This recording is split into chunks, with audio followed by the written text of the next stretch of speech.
Alright, sponsor handled, now back to the courthouse chaos. And trust me, this is one of those hearings where nobody came prepared, everyone's confused, and somehow the judge still has to keep this legal train from derailing at full speed. Yes, what's the discovery issue? You know, there's a video, the first statement made by the complaining witness when she comes to the police office is recorded, and that was tendered in discovery. I was under the impression that it was one of the officers who made a report. All the officers I have in the police reports, I'm thinking it's one of them. We've subpoenaed them, we can talk to them about it. This morning, I asked for the officers that I thought it was, Ms. Caballero, Officer Caballero. asked her, because she wrote the statement that she's the one that met them. So I said, here, will you have her review this 1 minute, 30-second body cam, just so we can. So what's the issue?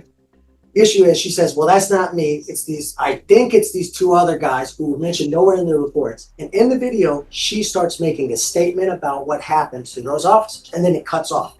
So I don't know who those officers are. I don't know what that statement was. There's no way I can properly impeach her. Well, that person, well, the statement is not going to come in until we have a hearing on it. Well, my issue is that they've got officers they want to bring who heard a second version, a third version, a fourth version. They're saying that's not us that heard that first version that you saw on video that got caught. And they can't talk about that. But how can they even talk about what she told them? Because I'm not able to impeach any of these witnesses if I don't have all of their statements that the state has. And I don't have the same knowledge that the police department has. Since they took these statements, that first statement might have tons of impeachment in it that I can use against Sinani, that I can use against. So why is everybody waiting till the last minute to talk about a first statement? To the state's knowledge, there are no statements that have not been disclosed to defense. Everything has been documented in the report and has been provided to defense. So here's my question. Has the first statement been provided? Yes. So is the only issue that there needs to be an officer? Hold on. What it is, Your Honor, is that the statement was stopped in the middle of the body cam video. The statement's done. So we were anticipating, thinking, because the impression that we got, it was from this one officer who was going to be testifying. So when we go to question her and we were asking her questions, it's basically saying, oh, that's not my body camera. That wasn't me. I don't know what happened at that point. She didn't know what that statement. So she doesn't know anything about that statement. So, and the statements have. Okay, pause.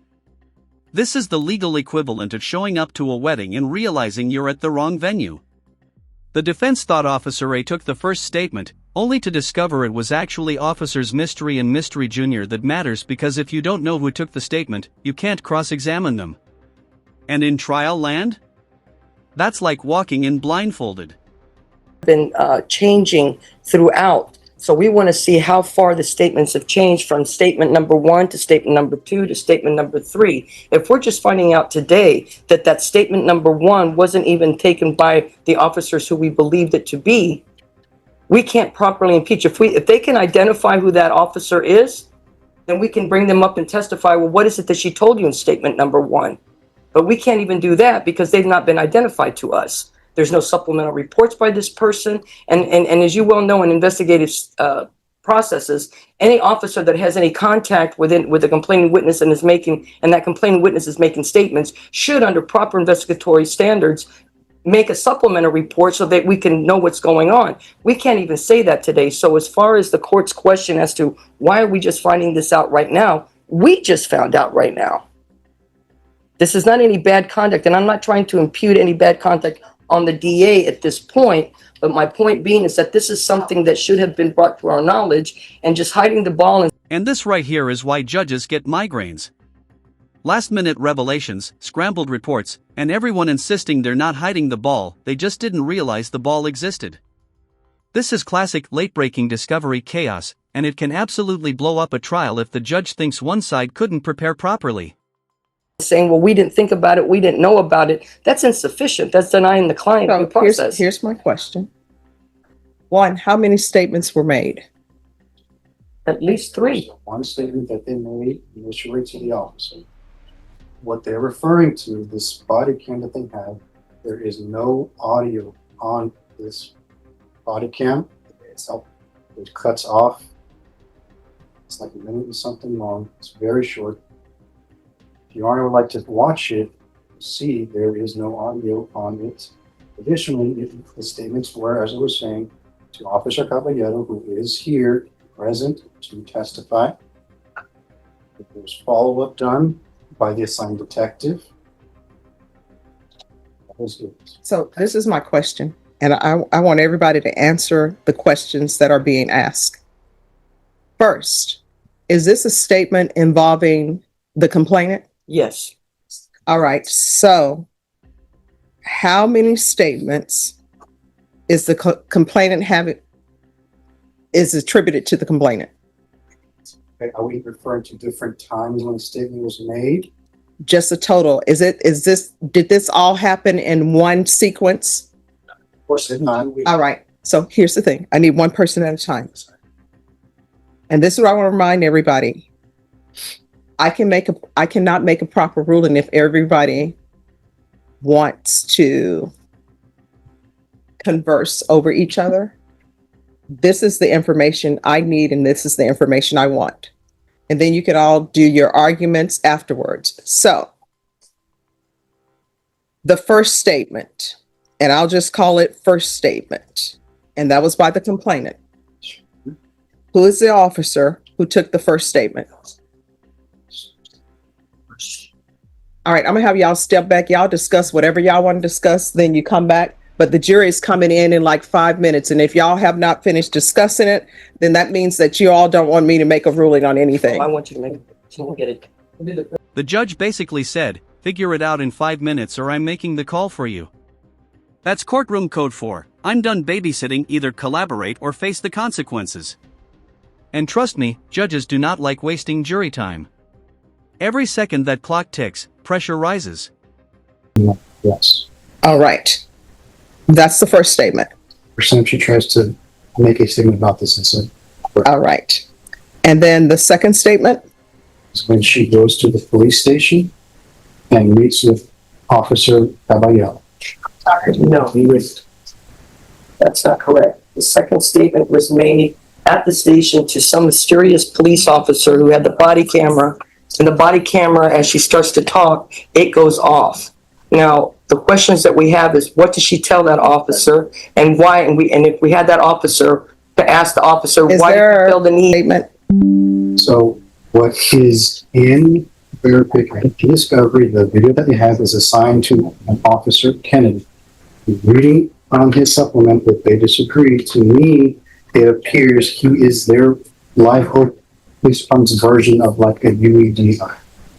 It's the person that essentially took the photographs, attached them to their, that's what his supplement looks like it reads. I mean, yes, it looks like when he was taking photographs, statements were given to him, but essentially his purpose of coming to the station was for that. And there may have been statements given to him while he's taking photographs. Is the only body cam exists that is this one that they have, where as soon as potentially audio comes about, it cuts. And the point that we're making with that particular statement, Your Honor, is that through their own witness and evidence we got so far from discovery, is that there was another officer there, and the Officer Kennedy saying that wasn't my body camera. That mysterious person. We thought it was going to be Officer Kennedy. He's the only other person. Officer Caballero, and I asked her, well, why don't you take a look at this video before Kennedy gets here? She says that's not Kennedy. Let me ask you this. Are these officers here? Yes. Officer Caballero and Detective Jimenez are here. All right, bring them down. And Alright, get ready, because this next part is wild. The mystery officer might actually be facing criminal charges himself, prosecuted by the exact same DA's office handling this case. And nobody told the defense until right now. This is the moment where every lawyer in the room sits up straighter. they will come down and you all talk to them. All right. Thank you. Officer Kennedy, though, is not here, and that's the person that we wanted to talk to and find out who the other officer was. We're getting you.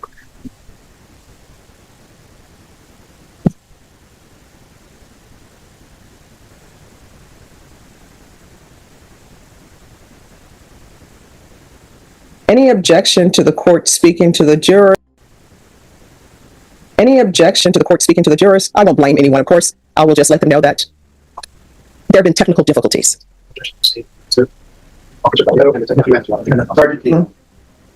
All right. So both the defense and the state are going to speak with you briefly in the back. There is an issue concerning a body cam video and audio. And so there's been some discrepancy over who that might have been. So maybe you all will be able to clear that up for the defense and the state if there's any type of discrepancy. So that's the only thing they're going to ask you about, because now is not the time for people to do direct examination and cross-examination. It's just for them to discover an issue with a body cam. So supposedly, from what they're telling me, there was a body cam with the complainant in this case. Yes. The audio was cut off, and there's some confusion about whose body cam that belonged to. So you all may be able to clear that up for us. So if you all will talk to them in the, we have a waiting room there. If you'll talk to them, and maybe we can discover who that is, and then we'll proceed with trial. All right, thank you guys so much. You're welcome. State versus Duran Evans. Could I have parties announced for the record? Opinion, Diego Sanchez for the state. Sid Greehey for Mr. Evans. Yes. So where are we? So we discussed this with the two witnesses, the two officers in the back. The female officer gave two names. She thought that it might be a Corporal Reese or an Officer Brian Smith. The gentleman officer said that he thinks it sounds like Officer Kennedy. We just found out right now that Officer Kennedy was charged with aggravated assault by a public servant in this courthouse, being prosecuted by this district attorney's office, which we were not made aware of until just right now. He apparently pled out of the 226 on the 1st, which was Monday. He's sentenced for a PSI on the 28th of January. We're just finding this out. As far as our ethical obligation, when it comes to this, there's no obligation until the conviction of the officer has been determined, and his conviction will come, it looks like, in January, and at which point that would have been the state's responsibility to this ethical disclosure. But shouldn't they have been made aware? And I find it hard to believe that this district attorney's office is not aware of a person that they're prosecuting in the courtroom directly underneath this one. Wasn't disclosed till 30 seconds. all right, so here's the thing. Number one, We still don't know who the officer was on the body cam. just 1 second. So number one, I do not find it hard to believe that these specific attorneys didn't know someone else was being prosecuted. Now, are they supposed to have constructive knowledge? That's completely different. But as far as them having actual knowledge that he was charged with an offense and that it is in this courthouse, necessarily they wouldn't have an actual knowledge of that. And how many prosecutors, when you're running criminal history, you actually run the criminal history of officers? That's usually never done. So I understand that constructively they should have known, or constructively they do know, but they didn't have actual knowledge. Did you have actual knowledge? Did not. All right. So he doesn't have actual knowledge, but he has. Quick legal translation: constructive knowledge basically means you should have known, even if you didn't actually know. So the judge is giving the state a gentle legal side eye, like, look, I'll believe you didn't know, but you were supposed to. This difference matters because it determines whether the DA failed their duty to disclose. Any information for me? Yes. Yes. We, as of right now, have no reason to believe that that body cam belongs to any other officer other than Officer Kennedy. We're still trying to confirm it through superiors over at the Live Oak Police Department. But no information has been provided to us that would lead us to believe that it is anyone else but Officer Kennedy. All right. So here's my other thing. So is Officer Kennedy subpoenaed to testify in this case? He was not subpoenaed by the state. He was not, the state was planning on call. Well, we can issue. I'd issue a subpoena. If needed for him. All right, so the state is going to want him to be here. So y'all will need to contact Mr. Kennedy's attorney. So I'm going to excuse the jury. They're going to be back here tomorrow, and you all need to be here by 10, and you need to have all the information, be ready to proceed. Sure. Thank you. All right, thank you. The state is imputed to know this information, whether it's actual knowledge or constructive knowledge, or manifestation of today's. That the state was well aware that Mr. Kennedy has been profiled, notified by the state that he's not been subpoenaed and he was sent subpoena. The answer in my question as to why he's not subpoenaed was that if we could get a hold of him. All right, so with regards to the statement that was made to Mr. Kennedy, whether or not that will be excluded, we'll take that up if it is offered. With regards to any other statements that the complainant has made to anyone, that's going to be subject to the rules of evidence. And whatever objections people may have, I'm sure both parties are aware that some statements are out-of-court statements that are not sworn to. So the court will take that up as it is presented. And now the judge is putting the burden back on the lawyers. Decide whether you want the officer excluded, whether the body cam comes in, and whether this witness even shows up. This is the courtroom equivalent of, make a decision or I'll make one for you. And nobody wants that.